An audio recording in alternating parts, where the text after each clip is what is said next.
ধন্যবাদ। জেতা হারার সেটা ম্যাটার না, ম্যাটার হবে আমরা আমাদের কোচকে কতটুকু তার মাথাটা আমরা উপর উঠাতে পারবো, আমাদের স্কুলকে আমরা কতটুকু উপর উঠাতে পারবো, আমাদের নাম ওখানে বসাতে পারবো। যে আমি ক্লাস 10-এ পড়ি, আমার প্রিটেস্ট চললো, আমার প্রিটেস্ট শেষ, আমি ক্লাস 10-এ পড়ি, আমি আগামী বছর আর এই জায়গায় থাকবো না, আমার যে পজিশনটা সেটা অন্য একজন পাবে। অ্যান্ড এই যে আমার যে মাইমুনা আপু, সেও এরকম আমার একটা পজিশনে ছিল, সে নিজের নাম ঠিকই এখানে রেখে গেছে এবং আমি তার প্রতি খুবই মানে আমি তাকে কতটা যে রেসপেক্ট করি আমার বড় বোন হিসেবে। অ্যান্ড সেকেন্ডলি হচ্ছে আমার যে কোচ, আমার জামান স্যার, আমার জামান কোচ, সে আমাকে অনেক সাপোর্ট দিয়েছে। সে বলেছে যে তুমি তোমার বেস্টটা দাও, তুমি তোমার এফোর্টস দাও, তুমি জিতে আসবে।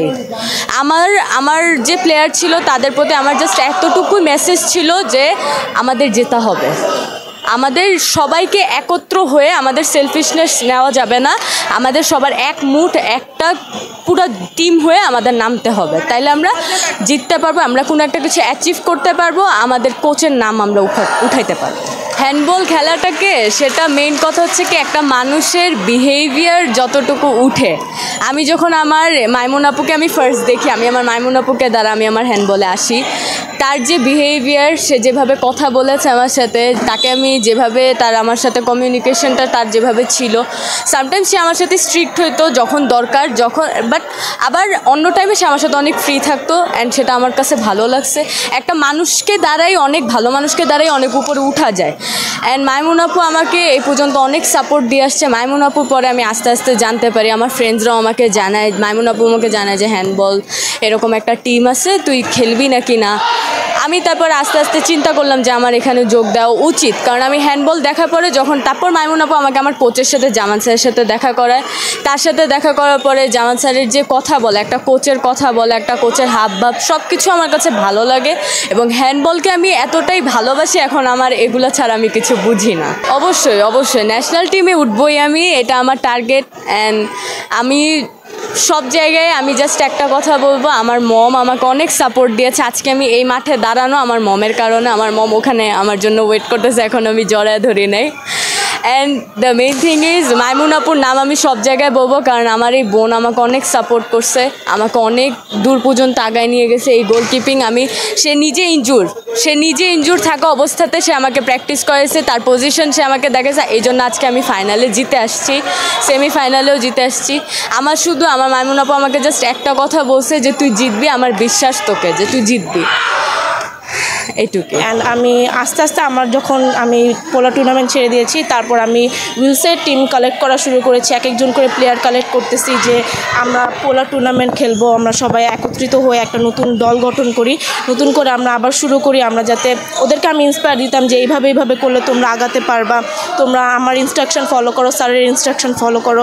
স্যার না থাকলে আসলে কিছু হইতো না, স্যার আমাদেরকে অনেক মোটিভেশন দিয়েছে এবং আমাদের টাইম থেকে স্যার আমাদেরকে অনেক সাপোর্ট দিয়ে আসছে, অনেক প্র্যাকটিস করিয়েছে এবং আমরাও ট্রাই করতেছি ওদেরকে ওইরকম প্র্যাকটিস করানোর। স্যার না পারলে আমি এসে স্যারের হেল্প করি, তারপর ওদেরকে একটু প্র্যাকটিস করে শিখিয়ে দিই ওদেরকে। যখন দরকার হয় আমি আসি, কোনো কাজ দরকার পড়লে তখন আমি এসে হেল্প করি। তারপর আমাদের স্কুলের টিচাররাও আছে কয়েকজন, ওনারাও আমাদেরকে অনেক সাপোর্ট করে, যারা হচ্ছে গিয়া আমাদের সাথে আছে। অ্যান্ড জামান স্যারের কারণে আসলে আমরা এই পর্যন্ত আগিয়ে পারছি, হ্যান্ডবল খেলতে পারতেছি। উনি আছে দেখে হচ্ছে গিয়ে আমরা এভিলস টিম নিয়ে আর কি মাঠে আপাতত আসতে পারছি এবং আমরা আজকে ম্যাচ জিততে পেরেছি।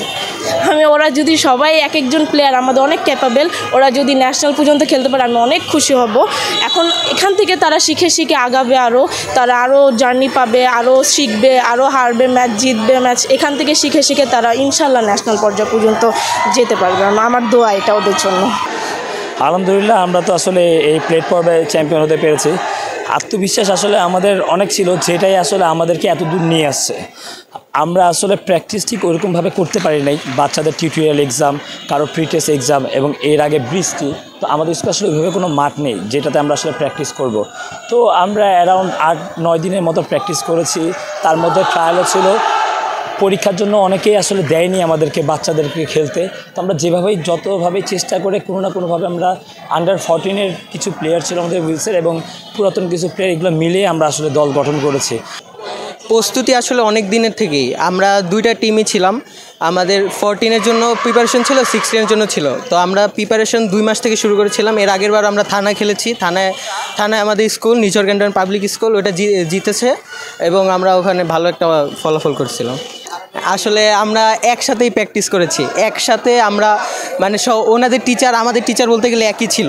আমরা একসাথে সব কিছু শিখেছি, কিন্তু শুধু আমাদের এই স্কুল আর ওদের স্কুল আমরা সবাইকে চিনি, সবাই ভালো খেলি। ম্যাচের টার্নিং পয়েন্টটা আমি তো উঠেছিলাম, আমি ইনজুরি খেয়েছিলাম। তো ম্যাচের টার্নিং পয়েন্টটা ওদের যখন 2 মিনিট শেষ হয়েছিল তখন ওরা আগেই ঢুকে পড়েছিল, তখন রেফারি ওদেরকে 2 মিনিট দিয়েছিল। এই 2 মিনিটের সুযোগটাই আমরা নিয়েছিলাম। 2 মিনিটের জন্য আমরা 4 পয়েন্ট লিডে চলে গেছি। এইটাই যদি ওরা কাভার করতে পারতো মনে হয় আমাদের পেনাল্টি পর্যন্ত যেতে পারতো বা ওরা জিতেও যেতে পারতো। এই জায়গাটাই আমাদের টার্নিংটা পয়েন্ট। ভবিষ্যতের লক্ষ্য যদি এগুলা জিততে পারি, আমি এই যে হ্যান্ডবল ফেডারেশনে একাডেমিতে চান্স নেওয়ার মানে ভর্তি হতে চাচ্ছিলাম। ন্যাশনাল টিমে হ্যাঁ আছে, যদি ভালো খেলতে পারি, ভালো জায়গায় যেতে পারি